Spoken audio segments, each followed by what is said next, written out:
নামাজ পড়বো বলে সময়কে ঠেলে দিচ্ছি বারবার, আর এভাবে জীবনটা নিঃশব্দে ফুরিয়ে যাচ্ছে। আজ না, কাল পড়বো, এই অজুহাতেই কেটে যাচ্ছে দিনের পর দিন।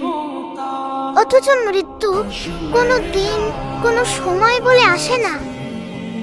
একদিন ঠিকই দাঁড়াতে হবে আল্লাহর সামনে, কিন্তু তখন আফসোস ছাড়া আর কিছুই থাকবে না। দুনিয়ার ব্যস্ততা, ঘুম, মোবাইল, ভালো লাগা সব কিছুর জন্য সময় বের হয়, শুধু নামাজের জন্যই যেন সময় থাকে না। হয়তো এটাই শেষ সুযোগ, হয়তো আরেকটা ফজর পাবো না, আরেকটা আজান শোনার ভাগ্য হবে না। তাই আজ থেকেই শুরু হোক ফিরে আসা, সিজদায় মাথা রাখার সেই শান্তি খোঁজার পথটা। আল্লাহ আমাদের সবাইকে হেদায়েত দান করুন, নামাজের প্রতি ভালোবাসা দান করুন এবং শেষ নিঃশ্বাস পর্যন্ত তার ইবাদতে থাকার তৌফিক দিন।